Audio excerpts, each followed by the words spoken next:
Chapter 2. Change of Plan.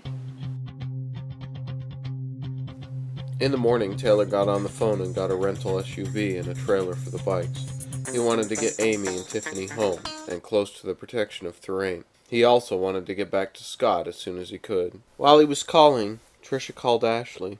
They spoke for over half an hour, and when she got off the phone, her face was the color of ash. She looked at Taylor. "I need to make a stop on the way out of town. Jean-Pierre needs a visit," Trisha said gravely. "What? Why? Let's just get out of here," Taylor replied. "No, Taylor. I have to do this. Ashley just told me something."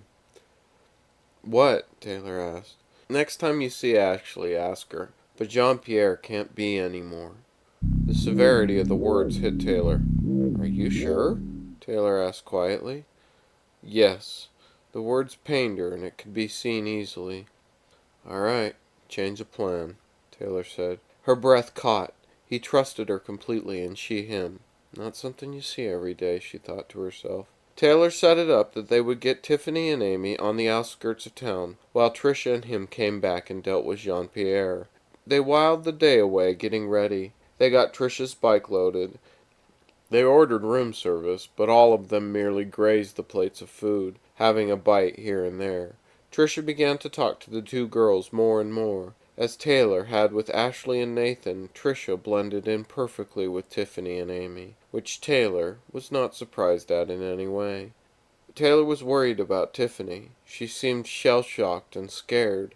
Amy, on the other hand, had already taken a shine to her new powers. Now that she knew what she was, she had to admit that the nightmare she had been in for the last few weeks was beginning to turn into a dream. She had always loved vampires, reading the standard fare. Now, to be one, even though it wasn't quite what the legends had said, was damn exciting. She spent time messing with her powers, and Taylor even showed her a few things he was playing around with. She knew Tiffany would only be fully alright when Scott was back in the fold. Tiffany was in anguish. Her red-rimmed eyes were bloodshot from all the tears. She tried her best to rest and let Taylor and Trisha take the lead. She trusted Taylor with her life. Yet she had trusted Scott as well.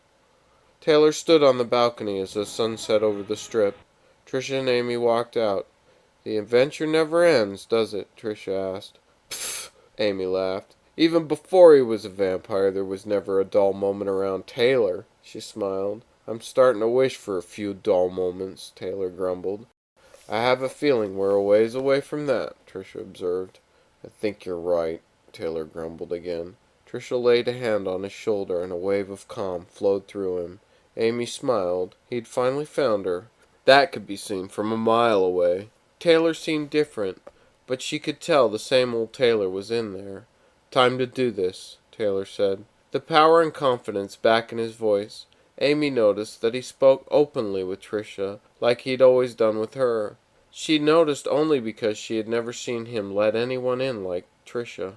When she had first met Trisha, she worried that she would be jealous of her. However, soon after she realized she was just happy for the two of them. It was no secret that Amy had a place in her heart for Taylor, but the more she saw them together, the more she knew that her guy was still out there. Amy helped Tiffany into the SUV and got in the back with her. Trisha hopped in while Taylor followed them on his bike. They were about 10 minutes outside of Vegas when they pulled over at a rest stop. Taylor walked up to Amy and looked her directly in the eyes. "Are you guys gonna be okay?" Let me think. I know how to wait, Taylor. We'll be fine. Go take care of whatever you need to take care of and get back so we can go home," Amy said. She hit him in the arm. "What was that for?" Taylor asked, rubbing his shoulders. "Your lack of confidence in me," she said, smiling, which made Trisha laugh. "Wait here for an hour. If we're not back, go to Salt Lake. We'll catch up with you," Taylor said and gave Amy a hug. Tiffany, still in the back of the SUV, was lost in her own thoughts. Taylor and Trisha walked to his bike. "Why do I have to ride on the back?" Trisha asked. "What?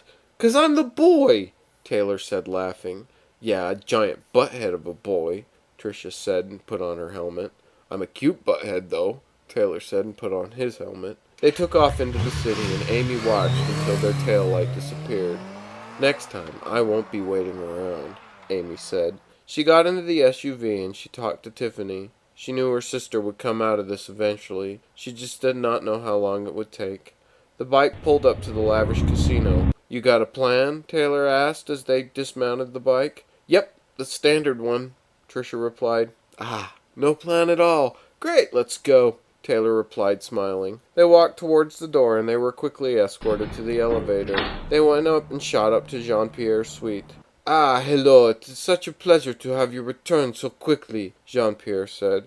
"Yeah, well, we just had to come back after I talked to my best friend Ashley," Trisha said. Jean-Pierre tried to hold his composure, but it was very apparent that he was shaken. "Before we jump to conclusions," Jean-Pierre stated, but Trisha cut him off. "Let's not even bother with the small talk." Trisha started toward him. Jean-Pierre backed up to the edge of the balcony high over the parking lot. "I have money, anything you could want," Jean-Pierre stammered. "You have what I want." Trisha focused her power and her hand shot into his chest. A few seconds later, Jean-Pierre's body hit the pavement, missing one heart. Trisha dropped the heart on the floor. "Should we clean this up?" Trisha asked. "No, I think it's pretty clear that Taylor and Trisha have to disappear. Let's get the fuck out of here." Trisha turned and started for the elevator, but Taylor grabbed her by the arm. "We can't go that way," Taylor replied. "And what way exactly do you intend on going?" Trisha asked, cocking an eyebrow. "Let's just hop off the balcony," Taylor replied, walking toward the balcony. Jean-Pierre had just fallen off. Trisha's eyes were huge as she stared down the side of the hotel. Are you sure?" Trisha asked. "Ah, it only hurt for a second," Taylor said and held out his hand to Trisha. She shook her head. She grabbed his hand, and with a burst they were over the railing and falling down to the street below. They landed a bit harder than they had planned on. "Ow! That hurt, Taylor," Trisha said, laughing. Taylor got to his feet, a smile on his face. He laughed as he helped her up. "Sorry," Taylor said, laughing. "It was fun, though." "I said it hurt, not that it wasn't fun. It really fucking hurt, though." She rammed into him with her shoulder. "Butthead." "Cute butthead," Taylor corrected. They got on the bike before they were spotted. "You want me to drive?" Trisha asked sweetly. "Pfft," Taylor said as he straddled the bike. She grumbled something underneath her breath and climbed on and held on to him. Taylor tried to pull out unnoticed. However, apparently the cat was out of the bag because the second they left cover, they were spotted by two black SUVs, which immediately gave chase. They made a right onto Frank Sinatra Drive, the back tire barely hanging onto the turn. The two SUVs still following close behind. "You should have let me drive," Trisha said and smiled. Taylor laughed into his helmet. He jammed the throttle back and shot down the street. They wrapped around the street and made a right onto Spring Mountain Road. "What are you thinking?" Trisha asked, confused. She started to realize his plan. Taylor made a sliding right on the famous Las Vegas Boulevard. "I can lose them in the traffic," Taylor laughed. It also would lead them the wrong way. They shot down the famous strip, the night traffic starting to stir, people whipping their heads around to see the bike blast by.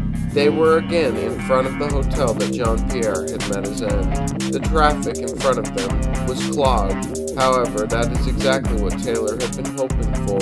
He shot right onto the sidewalk. People dove out of the way, but after they got back onto the road, only one SUV had made the run over the curb. Still barreling down the strip, Taylor slipped through an intersection just right. The SUV almost made it through the intersection, but got clipped and spun out. Taylor swung a right behind a casino. A roller coaster roared over their heads as they rode by. Soon they made a right into traffic, a quick right, and they were on I-15. Taylor flicked off his lights and disappeared into the dark deserts. "Let's go," Amy said, looking at the road, hoping to see Taylor's light just at the last moment. "Amy, we have to wait for Taylor," Tiffany pleaded. "No, we don't. He told us to go after an hour." "I have a feeling he'll be fine," Amy lied. "Really?" Tiffany asked.